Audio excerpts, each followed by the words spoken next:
अगर आपने माइंड को कंट्रोल कर लिया तो सब कुछ कंट्रोल कर लिया, बिकॉज आपकी लाइफ आपके माइंड पे ही डिपेंड करती है। अगर माइंड आउट ऑफ कंट्रोल है तो लाइफ भी आउट ऑफ कंट्रोल है। So it's very important to calm your mind, to relax your mind. हम हमेशा पास्ट के बारे में सोच सोच के परेशान होते रहते हैं। पास्ट के बारे में सोचने का मतलब है हम पीछे मुड़ के देख रहे हैं। अगर हम पीछे मुड़ के देखते रहेंगे तो आगे कैसे बढ़ेंगे? तो हम अपना प्रेजेंट भी ख़राब कर रहे हैं और फ्यूचर भी ख़राब कर रहे हैं, क्योंकि आपका फ्यूचर आपकी प्रेजेंट पे ही डिपेंड करता है। सो पीछे मुड़ना बंद करो, पास्ट के बारे में मत सोचो, चीज़ों को एक्सेप्ट करो। I know it's very easy कि बोलना कि जैसे लोग हैं, चीज़ें हैं, उनको एक्सेप्ट करो, but it is very unfortunate truth कि एक लिमिट तक ही चीज़ें आपके कंट्रोल में होती हैं। आप जितना चीज़ों को कंट्रोल करोगे उतना ही अपने माइंड को परेशान करोगे।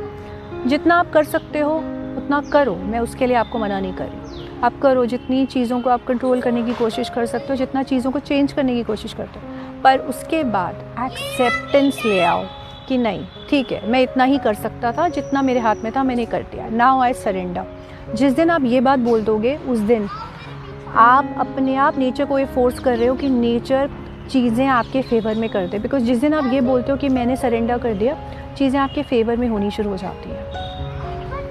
और क्या कर सकते हो आप उसके अलावा? जब भी आप कुछ भी कर रहे हो, focus on that particular thing. जब आप खाना खा रहे हो तो खाने पे फोकस करो कि खाना का टेस्ट कैसा है, उसका टेक्सचर कैसा है, क्या फ्लेवर्स हैं। वॉक कर रहे हो तो वॉकिंग पे ही कॉन्सेंट्रेट करो।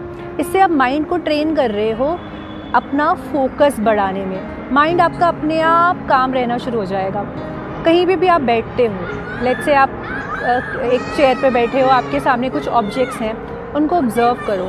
बुक है, बॉटल है, एनीथिंग, व्हाटएवर, लैपटॉप है, उसको ऑब्ज़र्व करो, उसकी शेप, कलर, साइज़, टेक्सचर, उसको कुछ मिनट्स तक ऑब्ज़र्व करो। उससे आपका माइंड अगेन स्टेबल होना शुरू हो जाएगा।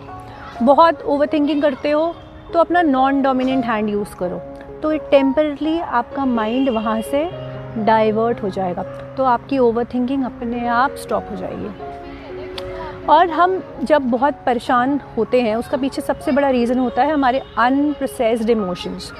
एक्सरसाइज, इससे आपके अनप्रोसेस्ड इमोशंस रिलीज़ होंगे और आपका माइंड काम रहना शुरू हो जाएगा and you will be surprised.